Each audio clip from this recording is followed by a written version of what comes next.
insanlar hastalanmadan, hastanelere düşmeden, o koridorlarda sürünmeden ben bu işe kendim için başladım Ferda. Yanlış anlama yani. İnsanlara longevity yok, çinko eksik. Çinko eksikliği çıkıyor ya. Böyle bir şey var mı? Çinko, Selenyum, çinko. Ya bunlar toprakta en çok bulunması gereken mineraller ya. Niçin bunlar eksik olur? İşte nedeni bu.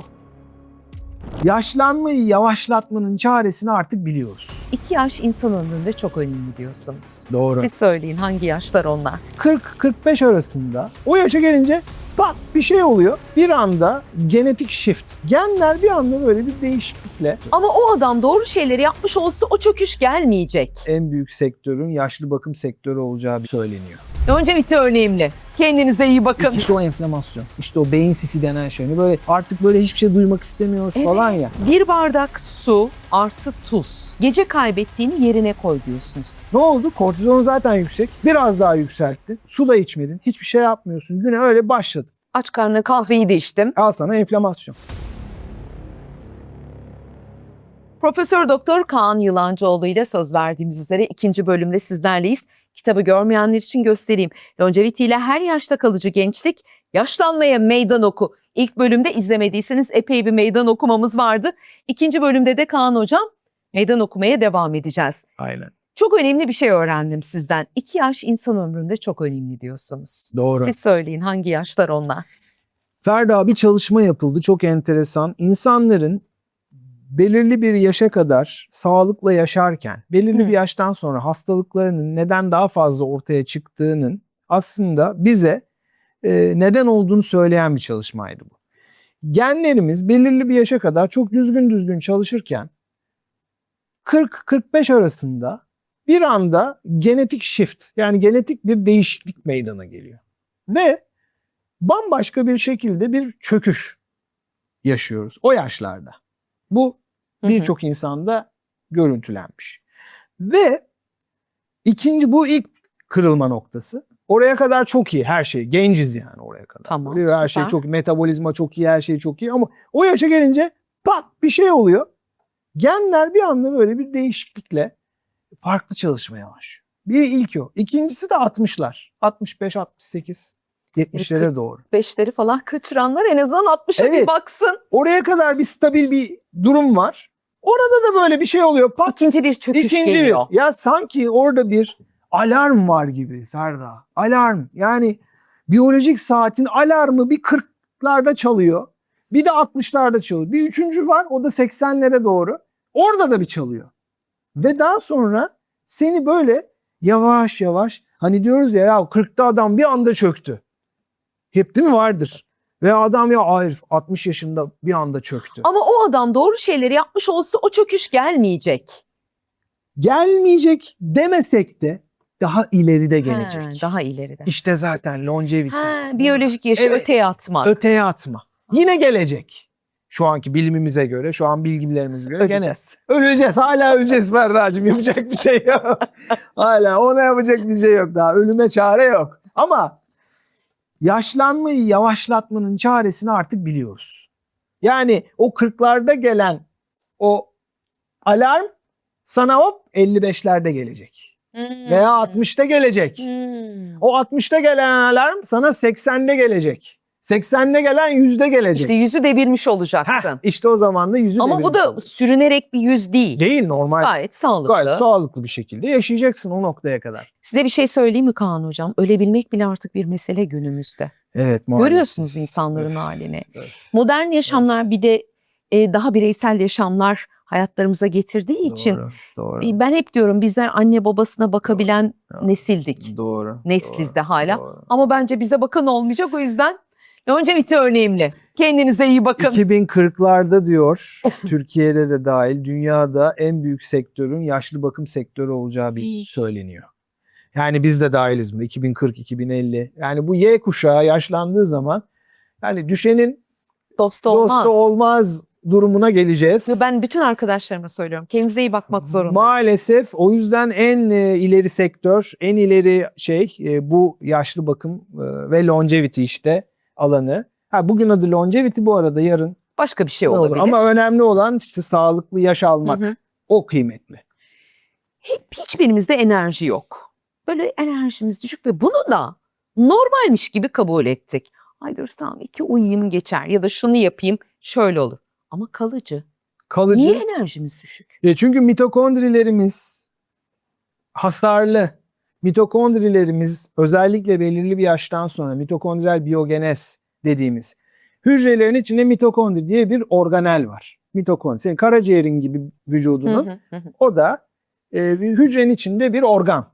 Bu ne yapıyor biliyor musun? Enerji üretiyor. Şimdi bu belirli bir yaştan sonra daha azalıyor. Her hücrede bundan böyle 200 tane 1000 tane falan var. O yavaş yavaş azalmaya başlıyor yaşla birlikte. Bir de yaşam koşullarıyla birlikte. Şimdi hücrenin enerjisi olmazsa doğru çalışır mı?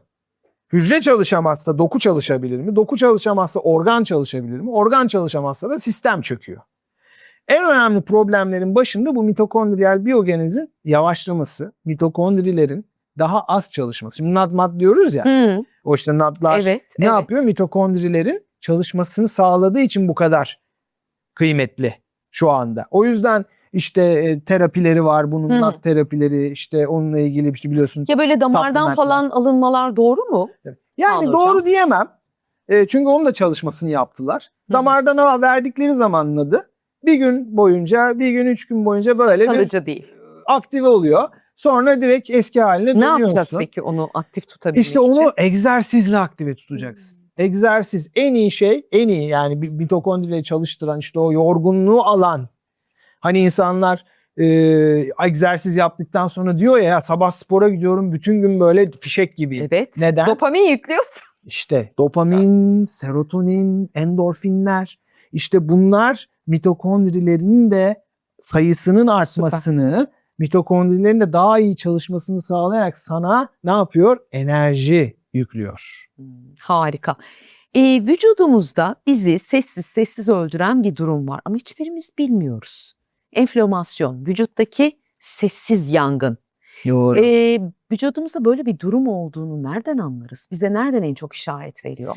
Vallahi en Çoğu güzel. insanda da var. Var. Çok, sana bir şey söyleyeyim mi? Nerede? Modern insan bunu en iyi nereden anlar biliyor musun? Böyle beynin sanki böyle kafanın içine beton dökülmüş gibi oluyoruz ya. İşte o enflamasyon. İşte o beyin sisi denen şey. Hani böyle artık böyle hiçbir şey duymak istemiyoruz falan ya. Hani böyle bıkkınlık geliyor ya. Her şeyden. Hani o bıkkınlık var. O psikolojik olduğu kadar biyolojik de aynı zamanda. Çünkü şöyle düşün. Biyolojim çöktü. Ya psikolojim çöktü. Biyoloji çöktüğü zaman psikoloji çöker. Neden? Çünkü o psikolojini sağlayan şey hücreler yine. Hücrelerin ürettiği metabolizma ürünleri, hormonlar, doku faktörleri. Onlar karıştığı zaman metabolitler yerine bu hücrelerin çalıştıktan sonra çöpleri biriktiği zaman o çöpleri de doğru düzgün temizleyemediğimiz uykusuzluk falan temizleyemediğimiz zaman ne oluyor? Hücreler artık çalışamıyor. Bağlantılar yavaşlıyor. Beynindeki bağlantılar. Dolayısıyla ne oluyor? Düşünemiyorsun. Kaygıların artıyor. Katlanamıyorsun. İnsana tahammül edemiyoruz. Cümlemizin altında bu mu yatıyor? Anladın mı? Bunun altında enflamasyon yatıyor işte. Yani çünkü biz her şeyi psikolojik diyoruz ya. İşte o oldu psikolojik. Aslında biyolojik. Aslında hepsinin altında biyolojik tetikleyiciler var. Yani insanın işte bağırsak sağlığını düzeltiyor adam. Probiyotikler kullanıyor sadece. Bununla ilgili çalışmalar var. Sadece omega kullanıyor adam. Depresyon ortadan kalkıyor. D vitamini kullanıyor. Depresyon ortadan kalkıyor. Magnezyum kullanıyor. Depresyon ortadan kalkıyor. İnanabiliyor musun? Adam zannediyor ki ben depresyona girdim. Ne işte işim kötü gidiyor. Hayır abi. Magnezyum bitmiş adamın vücudunda. Sadece. D vitamini kalmamış adamın vücudunda. Metabolizma çalışmıyor. Çalışmayınca da yani bir robot gibi düşün. Yağı bitiyor ya. Ya bu takviyeler de şimdi modern insan tamam anladık. Bunları artık mecbur. Tamam. Evet. İsterse bunu ne bileyim düzgün beslenmeyle de alabilir. Mecbur değiliz. Değil miyiz? Değiliz. Mecbur. Tamam. Değiliz. Yani ben şunu diyorum. Omega, magnezyum, işte ıttırı bıttırı aklınıza ne geliyorsa gelirse. hepsini koyun. Evet. Şimdi biz onları her gün sabah akşam hocam almak da bir mesele. Kesinlikle. O da bir disiplin gerektiriyor. Kesinlikle. O da bir stres yüklüyor vücuda. Kesinlikle. Sağlık yapacağız? anksiyetesi de yaratıyor aynı zamanda. Hasta gibi sürekli ilaç alıyoruz. Evet. Şimdi şöyle düşün ama. Sıkıntımız şu. Aslında tabii ki mecbur değiliz. Beslenmeyle bunu sağlayabilir miyiz? Sağlarız. Beslenmeyle tabii ki yeşil sebzeleri, bitkileri doğru düzgün tüketirsek, doğru yağları alırsak, kaliteli gıdaları kullanırsak, basit şekerlerden, rafine şekerlerden uzak durursak, proteinle beslenirsek bunlara ihtiyacımız kalır mı? Kalmayabilir. Ama bu 1950 yılında, bundan 50 sene önce yapılan tarımla bugünkü tarımda çıkan ürün aynı kalitede değil. Sıkıntı orada başlıyor. Daha kofti. Tam var ya hani kofti ürünler ortaya çıkıyor. Bir işte gluteni daha yüksek, lif oranı daha düşük bitkiler ortaya çıkıyor. Ya da bir şeyden bir tane yedin mi yeterli Evet, oluyor. aynen. Yetmiyor şimdi. Magnezyumu düşük oluyor. Çünkü bitki nereden alacak magnezyumu Ferda? Topraktan alacak. Toprakta bittiyse magnezyum nereden gelecek buna? Doğru düzgün gübre kullanılmazsa, nitrat alamazsa bitki nasıl protein yapacak? Nasıl pigmentler ortaya çıkacak? Nasıl doğru düzgün fotosentez yapacak ve besin öğelerini bize üretecek? Üretemiyor. İşte o yüzden biz buna muhtaç, bu yüzden kaldık.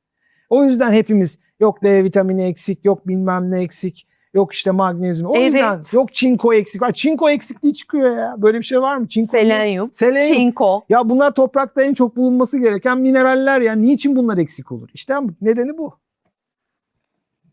Ya vah gibi ne var? Ya daha yeni öğrendim. Ağzımda böyle bazen çok sık çıkıyor benim aftar falan. İşte o eksiklik içeride çinko mu dedi doktor, selenyum mu dedi. Çinko, selenyum, biri işte. Saçların dökülmesi ya. Millet Evet. diyor ki ya saçı patır patır dökülüyor. Ya niye dökülüyor? Ya hiçbir nedeni yok. Çinko eksikliği. Ben şeye de iyileşmiyor, çok çinko inanmıyorum. eksik. Şimdi tamam besinlerden alalım. Hadi takviyeye başvurmayalım. Ya nereden buluyoruz? Organik diye güvendiğim bile organik değil. Böyle bir sahtekarlık çağında Hem de nasıl? mecbur kalıyoruz, gidiyoruz, alıyoruz. Yani takribi ne kadar kullanılmalı bu takviyeler? Birine başladık mesela. Daha da kötüsü var Ferda. Yani biz takviye kullanacağız diye kullanıyoruz. Takviyelerin ne kadarında o takviyeler var? Onu bile bilmiyoruz. O da ayrı bir O da ayrı bir dünya. Yani hani bana diyorlar ki hocam bana önerir misiniz? Ya ben kimseye bir şey önermem mesela, anladın mı? Ben öneremem abi. Ben güvenemiyorum ki, sana nasıl önereyim yani? Anlatabiliyor muyum? Doğru. Şimdi ama hakikaten böyle şeyleri var. Diyeceksiniz ki hiç mi iyisi yok? Var. Nasıl? Üçüncü taraf, laboratuvar sonuçları olan, belirli standart etiketleri olan ürünler oluyor. Onları daha çok Vallahi herkes, biz bilgi ortaya koyacağız. Siz de vallahi gidip kendinize göre, bizden öyle öneri bir şey değil. Aynen, yok, önerdiklerim zararı olabilir elbette ama tabii ki. artık o kadarını da herkes kendi düşünecek. Aynen. Hani bazı sağlık dünyasının ikiye ayrıldığı konular var ya, ben diyorum ki yayıncılar bu konularla ilgili ortaya koyar. Artık gerisi sizin kendi araştırmanızda, aklınıza yatıyorsa yatmıyorsa orada biz bir şey yapamayız hocam. Kesinlikle sana katılıyorum. O yüzden de zaten bir şey ben önermeyi zaten doğru bulmuyorum ama kullanacaklarsa da dediğim gibi böyle hepimizin elinde ChatGPT var ya. Geçen gün hanım bana dedi ki bu 2 tane güneş kremi. Dedi ki hangisini alalım? Şimdi ben bilen adamım ya. Tamam da ben inciyi okuyup arkasında yazan içerik listesini okuyup falan, yani makine miyim ben? Değilim. Aldım telefonu, ChatGPT ile tak çektim. Dedim ki yeni nesil UV filtresi olan, daha zararsız UV filtresi olan hangi ürün? Dedi ki şu ürün. Ötekinde şu var. Onlar biraz sıkıntılı. Onu değil bunu. Bu kadar. Sen de bakacaksın, ChatGPT'ye çekeceksin. Diyeceksin ki bu ürünün standartlara uygun üretimi, üretim koşulları, standart raporları var mıdır yok mudur? Sor kardeşim, ChatGPT söylüyor yani zaten. Bu kadar basit. Al bitti gitti yani. Aynaya değil kana bak. Aynaya değil kanına bak diyor. Evet. Kanımız yaptırdığımız bir test. Bize her şeyi söylüyor mu? Yani ben bir kere çok ayıldığım zamanlardayım. Bu hormonlar neymiş hocam ya? Yani vücudun maestrosuymuş meğer. Evet, doğru. Erkekte de kadında da, hatta geçen çok kıymetli bir dostumla konuşuyoruz. Erkeklerde de bu antropoz yok diyoruz falan. Ya bizim de hormonlarımız var. Tabii, olmaz mı? Testosteronun 300'ün altına insin, fonksiyonel testosteronun bağımsız kanda gezen bağımsız testosteronun belli bir seviyenin altına girsin ve bak nasıl depresif oluyor o adama, ne oluyor bak bir izle. Yani dolayısıyla hormonlar maestro. Dolayısıyla longevity'nin bir şeyi de ne biliyor musun? Çok önemli. Bir basamağı da check-up'lar. Doğru zamanda, doğru, herkesin bir kere zaten ne derler ona, iyi bir avukatın, iyi bir imamın, İyi iyi bir doktorun. doktorun olacak abi, tamam mı? Tamam. Bu üçünü de bulacaksın. İyi bir doktorun olacak, tamam mı? İyi bir doktorla diyeceksin ki kardeşim sen benim şeyim böyle yılda bir kanıma bir bak. Nedir ne değildir, neyim eksik, neyim gedik, neyim kötü gidiyor bir. O sana söyleyecek zaten. Tamam. Dolayısıyla kanında özellikle longevity açısından önemli olan fonksiyonel hekimlerin bugün kullandıkları paneller var. Daha böyle ileri paneller. Böyle sadece LDL, HDL falan Değil. kolesterol değil. İşte high sensitive CRP gibi, interleukinler gibi, böyle farklı homocystein gibi. Onu da yeni öğrendim. Tabii, Meğer ne önemliymiş. Tabii ürik asit gibi böyle bir takım şeylere bakılan başka paneller var. O paneller neyi gösteriyor biliyor musun? Vücuttaki enflamasyonu gösteriyor. Enflamatuar yanıtı gösteriyor. Yani vücudunun yangınını gösteriyor. Yangın çıkıp orman gittikten sonra yukarıdan çektin mi zaten simsiyah yer görürsün. Tamam. O basit testler o simsiyah yeri gösterir sana. Çok geç. Sen küçük yangınları görmek için o testleri yaptırman gerekiyor. O yüzden de bazı hekimler o testleri yapıyorlar. Onları yaptırıp senede bir bakacaksın ne durumdayım kardeşim ben diye. Araba bakımı gibi işte. Kesinlikle. Ya araba ben diyorum bak mesela genetik testler var.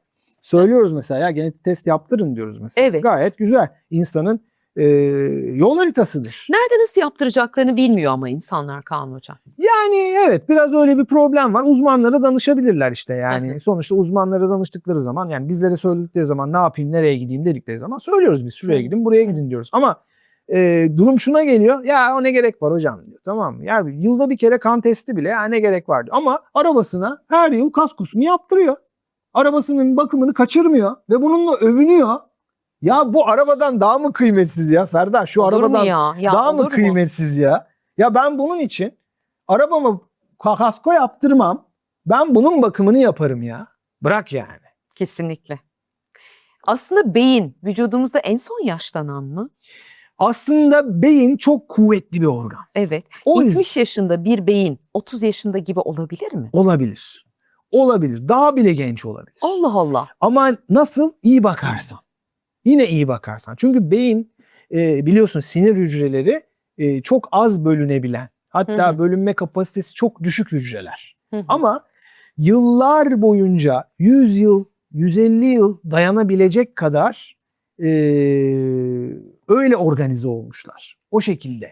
Ama sen buna iyi uyumadan, doğru yakıtı vermeden, stres yükleyerek bakarsan işte o zaman çok hızlı yaşlandığını görürsün. Bir de insanlar şunu yanlış anlayabiliyor bak bu da çok acayip. Her organ aynı şekilde yaşlanmıyor. Aynı hızda değil. Yani bu kolunla bu kolun aynı hızda yaşlanmıyor. Evet. Karaciğerinle kalbin aynı hızda yaşlanmıyor. Organların da yaşı var. Kalbin daha genç olabilir. Böbreklerin daha yaşlanmış olabilir biyolojik olarak. Beynin hepsinden daha genç olabilir diğer organlarına kıyasla. O yüzden biz organ yaşına da artık yavaş yavaş diyorum. Organların hepsinin bir yaşı var evet, yani. O yüzden diyorum ya biyolojik yaş bizim için çok önemli. Longevity deyince herkes diyorum ya şey anlıyor. İşte egzersiz yap, spor yap. Ne farkı var ki? Değil arkadaşlar. Biz organ yaşlarını da hesaplayabiliyoruz. Organ yaşlarını da tahmin edebiliyoruz. Bunların üzerine de planlar, programlar yapıyoruz. Bir şey daha söyleyeceğim. Geçen gün çok sevdiğim bir hoca paylaşmış Twitter'da. Tamam. İşte diyor ki longevity ile alakalı şimdi dünya biliyorsun longevity ile çalkalanıyor. Evet, evet. Dünya çalkalanıyor. Şimdi ben geçen gün şey yazmışım. Longevity uzmanı yazmışım. Tamam mı? Kendime öyle bir şey söylemişim. Ben öyle diyorum ya longevity ile ilgili kitap yazan genetik uzmanı olan adam ne diyecek? Ne diyecek yani? Ne diyeyim birader? Neyin uzmanı olayım? Neyin uzmanı olayım? İşte uzmanlık uydurmayın. Ya dünyada longevity diye bir bilim var artık.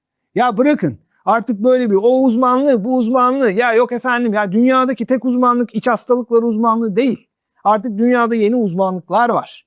Genetik alanı öyle bir gelişiyor ki artık immünoterapiler, kök hücre terapileri öyle bir gelişiyor. O kadar farklı uzmanlıklar ortaya çıkacak ki böyle hızla Evet. bu aklımız şaşacak. Ya Canan Hoca diyor ya hücreye bakın hücreye Evet. diyor. Yani artık diyor bazı şeylere bakmak Çok demode. Ya bak, hücre uzmanlığı, sitoloji diye bir bilim var.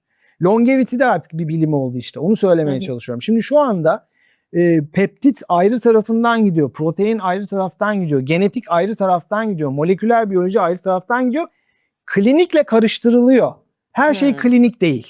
Yani her şey böyle hekimler biraz öyle anlıyorlar. Hep böyle klinik, doktor, hasta falan, öyle bir şey yok. Ve sonunda ilaç. Ve sonunda ilaç. Öyle bir şey yok. Dünyada artık kırılımlar var. Doğru. Artık sağlıklı yaşam kırılımı var artık. İnsanlar sağlıklı yaşıyor. Biohacker'lar var Ferda. Biohacker. Geleceğiz. Bak tam oraya açtım. Heh, buyur. Bir reçete vereceğiz şimdi o zaman. Tam da yeridir. Ama şunu da söylemeden geçemeyeceğim Kaan Hocam.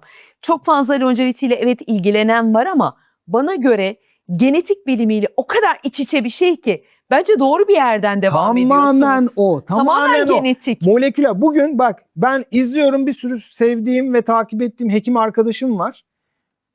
Mucize diye paylaştıkları bütün şeyleri biz 10 sene önce laboratuvarda hücrelere uyguluyorduk ya. Bugün mucize ya. Bugün evet tamam, bugün hastalara uygulanmaya başladı. Biz bunları 10 sene önce Biliyorduk laboratuvarda zaten. hücrelere uyguluyorduk. Şimdi bugün klinik çalışmalarla artık insanlara uygulamaya çalışıyoruz.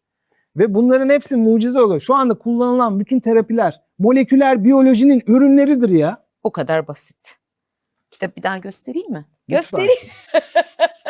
Bu kadar anlattıktan sonra bir daha Aynen göstereyim. öyle. Hayır, insanlar şunu zannediyorlar. Yani bir günde böyle tık Hayır, hastanede öyle bir şey böyle yok. şey oluşuyor. Böyle doktorlar oturmuşlar, böyle bir anda böyle moleküler böyle ilaçlar geliştiriliyor. Hücreler böyle var. Öyle bir şey yok arkadaşlar. Biz laboratuvarda bunları yıllardır çalışıyoruz. Ya dirseklerimiz çürüdü. Pipet yapmaktan karpal tünel olduk. Parmaklarımız ağrıyor. Bırakın Yani da longevity konuşayım bırakın da diyor. konuşalım, bırakın da anlatalım, bırakın da üretelim. Haklısınız. Şimdi bir rutin vereceğiz. Arkasını siz getirin ama ben sadece birkaç örnek vereceğim. Bir yaşam biçimi aslında anlatıyor kitapta. Bir uyandık. Evet. Telefon asla yok. Evet. Ya uyandık, aldık. Yok. Kim aramış, kim yazmış? Yok. Yok. Bir bardak su artı tuz. Gece kaybettiğini yerine koy diyorsunuz. Nasıl yapıyoruz bunu?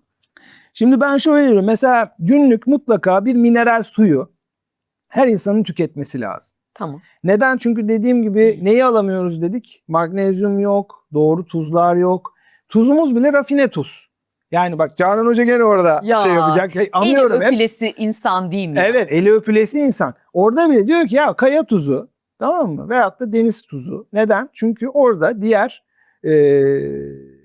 mineralleri de barındırdığı için en azından oradan mineralleri alırız. Topraktan Gerçek bir kaya alamadıklarımızı. tuzunda 86 mineral varmış, düşünün. Evet. Şimdi o mineralleri de alır ve bunlardan bazıları esansiyel mineraller. Yani bitkilerden alamayacağın kadar esansiyel. Direkt inorganik çünkü bunlar. Dolayısıyla bir mineral suyu mutlaka tüketilmeli her gün. Ki Suyun içine uyandıktan sonra. tabii uyandıktan sonra da olabilir, gün içinde Gün de içinde. olabilir. Peki. Ama uyandıktan sonra mutlaka, benim zaten kürüm şudur. Ben limon, zeytinyağı ve su. Yani çünkü tansiyon hastaları olabiliyor. Onlar tabii. tuz yok. Onu da kardiyologlar konuşsun, bilemem. Ama mutlaka bu kürü ben yaparım sabah. Ki o benim metabolizmamı aktive eder. Birincisi. İkinci, çünkü su bizim metabolizmamız demektir. Su dünyada bulunan en iyi solvent, çözücüdür. Bu olmadan kimyasal reaksiyon olmaz. Bunu kullanırım. 2, güneş. Her zaman güneşe çıkmak. Neden? Çünkü kalktığın an kortizol seviyesi yüksektir. O sebeple zaten uyanırız. Güneşle karşılaştığımız zaman bu ekstra bir uyan sinyalidir. Vücudu güne hazırlama sinyalidir. Açalım pencereyi. Ve bizi rahatlatır. Psikolojimizi daha böyle, anladın mı? Biraz bir güne böyle hazırlar. O yüzden sen kalktın, eline aldın telefon, hop güne neyle başladın? Yine ne olmuş? Bak dün ama bak yine kaza bilmem. Ne oldu? Kortizon zaten yüksek. Biraz daha yükselttin. Su da içmedin. Hiçbir şey yapmıyorsun. Güne öyle başladın. Aç karnına kahveyi de içtim. Al sana enflamasyon. Al sana Duyuyor enflamasyon. musunuz? Ve bunu kronik yapmak çok kötü. Her günde böyle yaşıyorsun. Sonra ne oluyor? Bir gün hop, ya benim midem çok kötü ağrıyor. Ya ben bir gideyim doktora da ne oldu diye bakayım. Sonra bir gidiyorsun doktora, hop gastrit olmuşsun. Ya da diyor ki reflüm var, al mide koruyucuyu. Onun da sonu gelmiyor. Evet, tabii. Allah korusun mide kanserine kadar Tabii. iş gidiyor. Aynen öyle. Sabah uyandık, yüzümüzü soğuk suyla, böyle bir şok etkisi. Bazen böyle sıcak suyla yıkıyoruz kışın falan. Evet tabii Üşüdüğümüz için. uyanmak için. Kısa bir soğuk duş olabilir diyorsunuz. Kesinlikle. Bunlar yani böyle aslında kendimize hackliyoruz. Doğru Aynen. mu? Biohacker'lar zaten bu. Şimdi 3 tane biohacker var. Bir tane birinci tipi benim gibiler. Hücreleri Hı hı. moleküler seviyede hackleyenler. Evet. Yani DNA değiştirenler. Bitkide, hayvanda, nerede olursa. Bu zaten bu işin bilimi. İkincisi var. Evinde bizim gibi deney yapıyor kendi üzerinde. Hiç kimse denemesin bu arada evinde kendi üzerinde deney. Hı hı. Üçüncüsü var. Zaten konuştuğumuz şey o. Evet.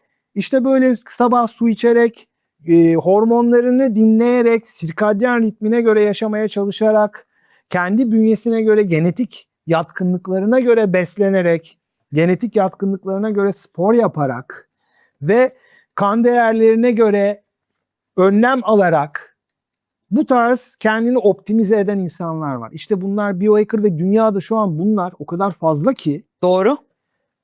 Yani Amerika falan zaten şu anda bu insanlarla böyle işte Brian Johnson biliyorsun. Evet. Nasıl ünlü olduğunu biliyorsun yani. Evet, tamamen kafayı buna takmıştım da ama bir şeyde bu kadar takıntılı Tabii olmak o da doğru. Evet, o kadar da Değil ama çok O- basit hayatımıza uygulanabilir. Yani gün içinde 8-10 bin adım atmak hiçbirimize zor gelmemeli. Gelmemeli. Sabah açtın, telefonu almadın, aç karnına kahve içmedin, Aynen. bir rahatladın, bir gün ışığına çıktın, bir şükrettin değil mi? Çok Aynen, basit çok şeyler. basit şeyler var. Hepsi zaten bu kitapta yazıyor. Zaten okuyan Hı hı. arkadaşlarım söylüyor.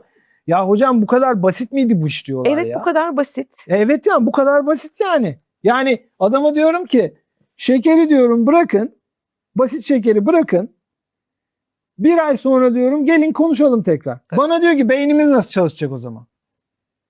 Şimdi yani Yediklerimizde şeker var zaten. var yediklerinde şeker var merak etme sen ya. Ya var o yani o yediğin bitkide var o şeker. Sen kafana takma.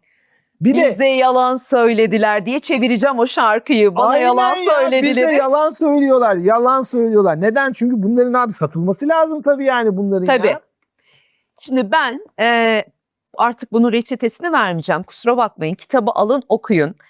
Dediniz ki ben bir aylık bir kendimi çok basit yöntemlerle bir gençlik planına dahil etmek istiyorum. Sayfasında söyleyeyim. Alın kitabı. Sayfa 134'te Kaan Hocam zaten 30 Aynen. günlük o planı anlatıyor sizlere. Herhangi bir para ödemeyeceksiniz bunun için. Çok basit uygulanabilir yani, çok şeyler. basit uygulanabilir. Ya şu kahveden daha ucuz biliyorsun. Kesinlikle. Ne kahvesi ya? Kahvenin yarısı kadar falan herhalde. Bilmiyorum tam. Yani anladın mı? Hani o kadar artık şey ki ulaşılabilir şeyler ki bunlar. İnsanlar sağlıklı yaşamayı Ferda böyle pahalı bir şey zannediyorlar. Hayır asla. Ya bakın sağlıklı yaşamak gerçekten pahalı bir şey değil. Bu tamamen zihinsel bir mesele. Bu sizin kendinize yatırım yapıp yapmak istemediğinizle ilgili bir meseledir. Bu kadar basit.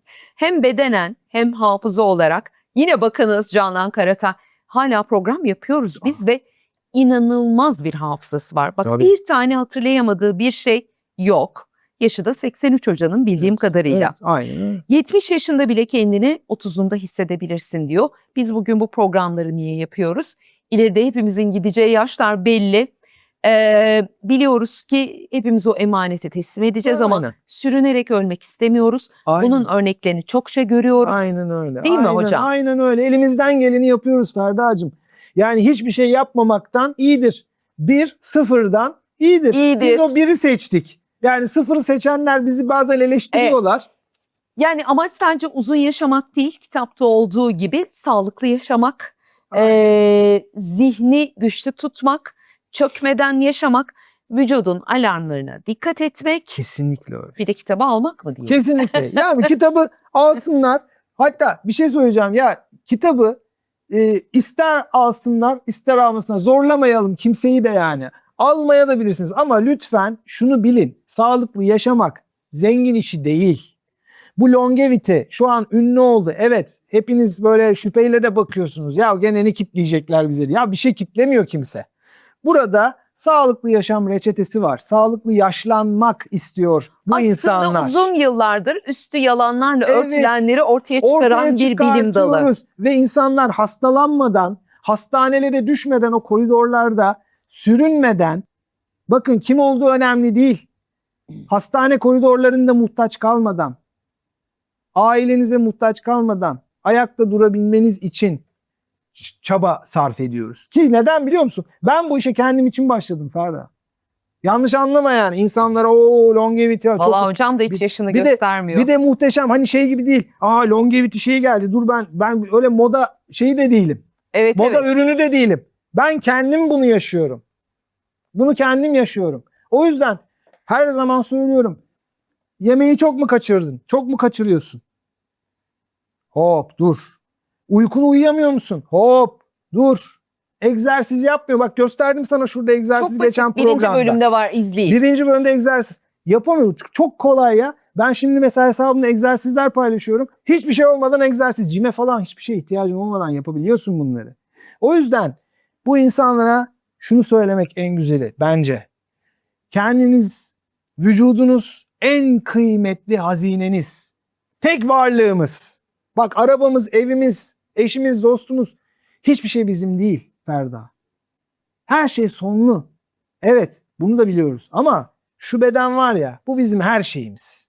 Buna dikkat et diye bunu yazmışız. Kendim için yazdım bunu da. Ve ben bunu uyguluyorum. Kendime de dikkat ediyorum. Allah'a şükür de gayet Aman, iyi gidiyoruz. herkese sağlık, sıhhat diliyoruz. Hastalara şifa dileyelim. O noktaya İnşallah, gelmeden de ne olur inşallah. kendinizi bir dinleyin, vücudunuza kulak Elimizden verin. geleni yapalım Ferda. Elimizden Kesinlikle. geleni. Bu derdimiz bu. Bir sıfırdan iyidir. Sıfırı seçme kardeşim. Biri seç. Profesör Doktor Kaan Yılancıoğlu'nu ağırladık 2 bölümde. Çok teşekkür ederiz hocam. Yine yeniden görüşmek dileğiyle. Yine görüşürüz değil mi? Bu kadar uzun Her zaman. ara koymayalım Evet, artık. evet yani 5 sene geçmedi. Yani benim emekliliğimi görmeyelim Ferda. Emekli olurken Aynen, artık böyle. Aynen. Efendim sağlıklı, sıhhatli günlerde buluşalım. İzlediğiniz için de sizlere teşekkür ediyoruz. Görüşebilmek dileğiyle. Hoşça kalın.